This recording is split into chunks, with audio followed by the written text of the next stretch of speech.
अस्सलाम वालेकुम जी। उम्मीद है आप सब लोग खैरियत से होंगे। अच्छा जी, आज का हमारी जो टॉपिक पीछे चल रहा था हमारा, ठीक है, एग्ज़ाम्पल्स हम लोग कर रहे थे। तो देखें ज़रा, आज हमारी जो एग्ज़ाम्पल है वो है एग्ज़ाम्पल 6.7। इसके अंदर देखें क्या चीज़ है।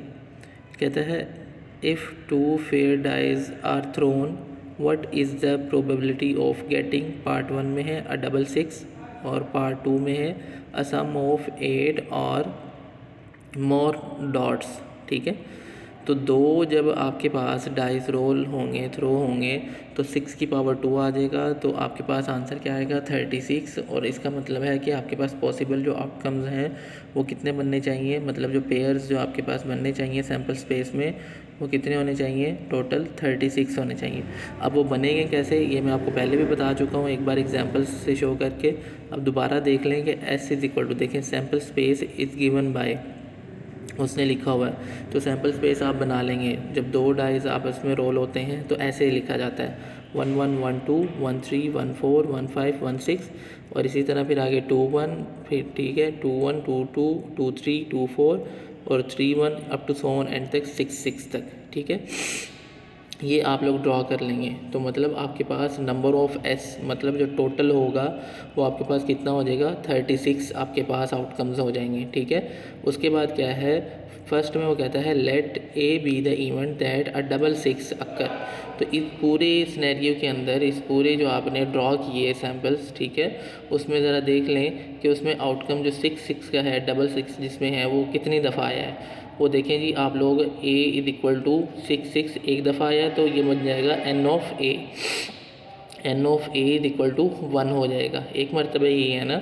तो आप क्या निकालेंगे, इसकी प्रोबेबिलिटी ऑफ a जो कि बराबर होती है n of a divide by n of s। ठीक है, number of favourable case divide by number of total case. 1 divide by 36, 1 क्यों आया, क्योंकि n ऑफ a आपके पास 1 था। ओके, तो 1 डिवाइड बाई 36 आपके पास, इसको अगर आप पॉइंट में लिखना चाहें तब भी ठीक है, नहीं लिखेंगे तब भी ठीक है। उसके बाद देखें सेकेंड पार्ट है आपके पास, कहता है लेट बी द इवेंट, ठीक है, दैट अ सम 8 और मोर डॉट्स अक्कर।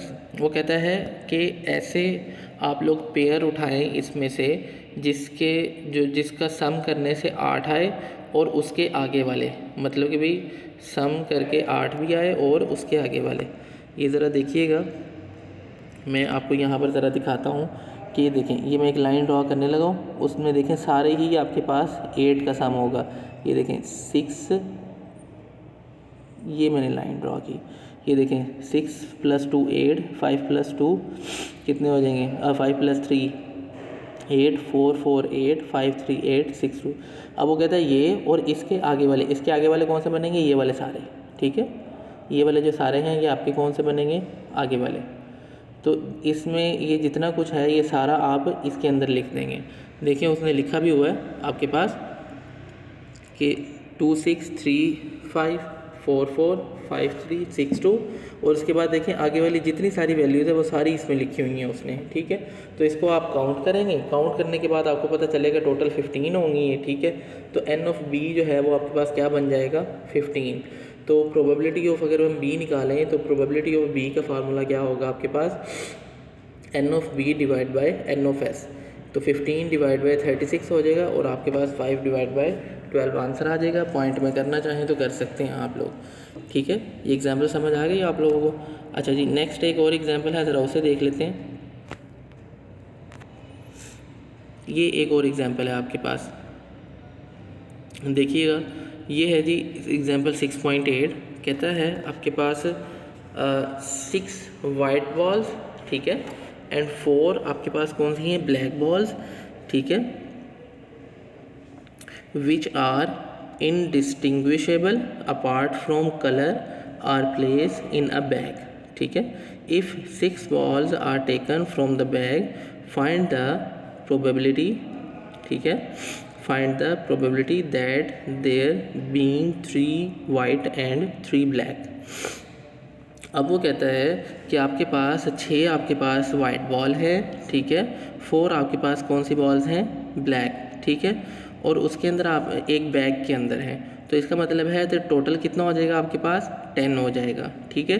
तो वो देखिए ना, ये जहाँ पर लिखा हुआ है इफ़ 6 बॉल आर टेकन, ठीक है, 6 बॉल आर टेकन या ड्रॉन आ जाता, ठीक है, या सिलेक्टेड आ जाता, तो ये 6 लिखा हुआ तो मतलब आपके पास जो सिलेक्शन है वो कितनी है, 6 की है, तो आपने उसको कंप्लीट करना होगा, ठीक है। फाइंड द प्रोबेबिलिटी, आपने प्रोबेबिलिटी फाइंड करनी है किसकी, 3 वाइट की और 3 ब्लैक की। अब देखें ज़रा, तो पहले तो उसने ज़रा टोटल निकाल लिया। टोटल का जो n(s) है वो कैसे निकलता होता है, जो टोटल आपके पास नंबर है, मतलब टोटल जो आपके पास बॉल्स हैं वो कितनी है 10, और जो सिलेक्ट होनी है वो कितनी है, ठीक है, वो कितनी है, जो सिलेक्ट हुई है वो कितनी है, वो 6 है, जो कि आपके पास if 6 balls are taken from the bag, तो वो 6 है। 10 से 6 निकालेंगे 2 10 आंसर आ जाएगा। और उसने फिर कहा है let A B the event 3 white and 3 black balls are taken, तो n(a) से हम उसे शो करेंगे, ठीक है। और जब उसने 3 वाइट का बोला तो वाइट के अंदर 6 टोटल थी, तो 6c 3 हो जाएगा, ठीक है। और 3 ब्लैक बोली थी, तो टोटल ब्लैक की कितनी थी 4, और c आपके पास कितना हो जाएगा 3, ठीक है। इनको आपस में मल्टीप्लाई करेंगे, ठीक है, कॉम्बिनेशन निकाल कर, और आपके पास 80 आंसर आ जाएगा। देन आपके पास क्या है, प्रोबेबिलिटी ऑफ आपने a फाइंड करना है, जो कि बराबर होता है n(a) डिवाइड बाय n(s). तो आपके पास जो 80 आंसर आया है, 80 divide by 210 is equal to 8 divide by 21, ठीक है। आसान है, मुश्किल नहीं है। इसी तरह के आगे एक्सरसाइज के क्वेश्चन भी हैं, आप लोग उसे ज़रूर करेंगे जी। आगे है लॉ ऑफ कॉम्प्लीमेंटेशन, ठीक है। ये कॉम्प्लीमेंट ऑफ सेट मैंने आपका स्टार्ट में पढ़ाया था, इसी के पहले लेक्चर के अंदर। उसको हम किससे डिनोट करते हैं, a बार से, ठीक है। तो देखिए ज़रा वो स्टेटमेंट उसने बनाई है, वो कहता है इफ़ a कॉम्प्लीमेंट, ठीक है, is the complement of an event A relative to the sample space S, then कहता है probability of A complement is equal to 1 minus probability of A. आप लोग इसे प्रूव करके बताएं कैसे होगा। अच्छा जी, हम प्रूव करते हैं। हमने कहा कि the event A and A bar, ठीक है, या A complement are mutually exclusive and exhaustive event and their union is S. तो मतलब क्या है कि ए यूनियन, ठीक है, एंड का मतलब क्या होता है यूनियन, और अगर और आ जाएगा तो फिर आपके पास इंटरसेक्शन यूज़ होगा। ए एंड ए कॉम्प्लीमेंट, ठीक है। तो A union A complement is equal to S के इक्वल आ जाएगा, ठीक है। उसके बाद क्या है, taking probability on both side, दोनों तरफ हमने जब प्रोबेबिलिटी ली तो प्रोबेबिलिटी ऑफ एस आपके पास 1 हो जाएगा। क्यों? क्योंकि मैंने आपको याद होगा, ये पहले भी एक बार समझाई थी कि जब आपके पास देखें हेड और टेल की, ये अगर एस लिखा हुआ है इज इक्वल टू हेड और टेल, ठीक है, ये कॉमा। तो अगर इसकी प्रोबेबिलिटी देखें हेड की तो वो क्या होगी 1/2, ठीक है, और अगर टेल की देखें तो वो क्या होगी +1/, ठीक है, ये 1/2। तो इन दोनों को जब हम प्लस करेंगे आपस में तो आंसर आपके पास क्या आ जाएगा =1, ठीक है। तो इसलिए प्रोबेबिलिटी ऑफ एस जो है वो आपके पास किसके इक्वल है, 1 के इक्वल, ठीक है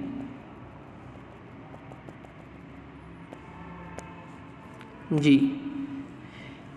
तो आगे देखिएगा, जब प्रोबेबिलिटी हमने अप्लाई की तो हमने ज़रा देखा प्रोबेबिलिटी ऑफ ए यूनियन का मतलब प्लस होता है, तो प्लस आ गया उसकी जगह, ठीक है। और probability of A complement is equal to probability of S is equal to 1 हो गया, तो हमने इज इक्वल टू 1 लिख दिया। अब क्या करेंगे, उसने प्रूव करने के लिए बोला था कि प्रोबेबिलिटी ऑफ ए कॉम्प्लीमेंट बराबर करें किसके, 1 माइनस प्रोबेबिलिटी ऑफ ए के। तो आप क्या करेंगे, प्रोबेबिलिटी ऑफ ए कॉम्प्लीमेंट यहीं रहने देंगे, ठीक है, और आप प्रोबेबिलिटी ऑफ ए को दूसरी तरफ ले जाएंगे। दूसरी तरफ जब ले जाएंगे तो वो वहाँ जाके माइनस हो जाएगा, ठीक है। तो इनको दोनों तरीक़ों से लिख सकते हैं, probability of A complement is equal to 1 minus probability of A, और probability of A is equal to 1 minus probability of A complement, ठीक है जी। आज के लिए फ़िलहाल इतना काफ़ी है, फिर आगे एग्जाम्पल कल करेंगे। ओके जी, अल्लाह हाफिज़।